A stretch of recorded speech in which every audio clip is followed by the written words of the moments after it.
বিকালবেলায় গুলিয়াখালী সমুদ্র সৈকতে ঘুরতে এসে চিন্তা করলাম, গুলিয়াখালী সমুদ্র সৈকতের যেখানে সাধারণত দর্শনার্থীরা আসেন সেখান থেকে আমি একটু দক্ষিণ দিকে গিয়ে দেখলে কেমন হয়। এদিকে সন্ধ্যা নেমে আসছে, তবুও আমি হাঁটা ধরলাম দক্ষিণ দিকে।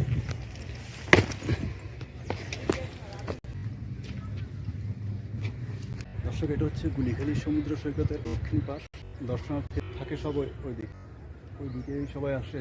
এদিকে কম আসে, আমি একটু যাই, আরও দক্ষিণে যাই, দেখি। আমার মাথার উপর আছে চাঁদ, হচ্ছে পূর্ব পাশের চাঁদ, যা দেখা যাচ্ছে কিনা জানি না। এ হচ্ছে পশ্চিম পাশ, এই যে সূর্য অস্ত যাচ্ছে। চর এবং পেয়ারা বাগান, এখানেও প্রকৃতি নিজেকে সুন্দরভাবে সাজিয়ে রেখেছে। সে কার্পেটের মতো এখানে কেন যেন মানুষ আসে না, দর্শনার্থীরা আসে না। কোনো রেস্ট্রিকশন নাই, পুরো হেঁটে হেঁটে যাওয়া যাবে। এখানকার জেলে ভাইরা বললো এখানে মানুষ আসে, মানে গরু আনে এখানে ঘাস খাওয়ানোর জন্য। পায়ের ছাপ দেখা যাচ্ছে গরু ছাগলের। স্যার একটু যায়, দেখা যাক। সন্ধ্যায় আসতেছে, যার কারণে কতটুকু দেখা যাচ্ছে এটা তো জানি না, কিন্তু অনেক সুন্দর জায়গা। জানি না এখানে আপনারা কেউ আসছেন কিনা কখনো। আমি সাহস করে দিকে চলে আসলাম, আমার সন্ধ্যা হয়ে যাচ্ছে। তারপর আমি আরও কতটুকু যেতে পারি দেখি।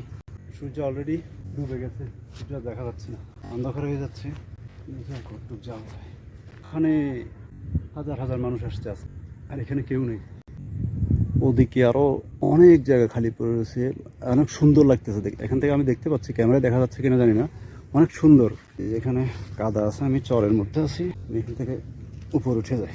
মাগরিবের আজান দিয়ে দিছে, আমি আর এখানে এক সেকেন্ডও থাকবো না। ওই যে এখানে একটা ইয়ে দেখা যাচ্ছে, খাল, ক্যানেলের মতো দেখা যাচ্ছে। এটা বিশাল জায়গা খালি।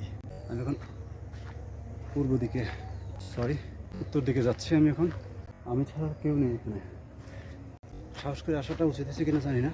পুরোটাই কার্পেটের মতো ঘাস, প্রকৃতি তাকে সাজিয়ে নিয়েছে এভাবে।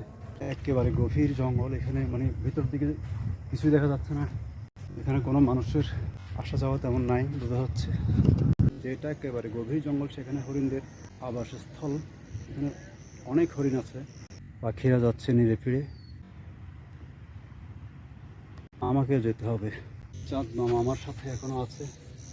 চলে আসলাম আমি, দর্শক অনেক দূরে চলে গেছিলাম।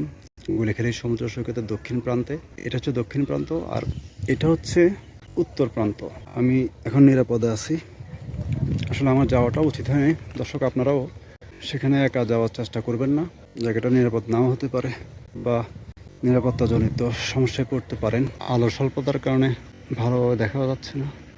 হাঁটতে হাঁটতে অন্ধকার হয়ে গেল। ইমেল বায়ু, সেটা জামাটা পরে নিলাম। দোকানগুলো বন্ধ হয়ে যাচ্ছে, দর্শনার্থীরা নাই বললে চলে, একেবারে চলে গেছে প্রায়। এখন আমি চলে যাচ্ছি। আমি এখন গুলিয়াখালী সমুদ্র সৈকত থেকে গুলিয়াখালী সমুদ্র সৈকতের বেড়িবাঁধের দিকে যাচ্ছি। আমার পেছনে দোকানদাররা দোকান বন্ধ করে চলে আসতেছে, পথ ভালো করে দেখা যাচ্ছে না। আজকের মতো বিদায়, ভালো থাকবেন সবাই, পরের ভিডিওতে দেখা হবে।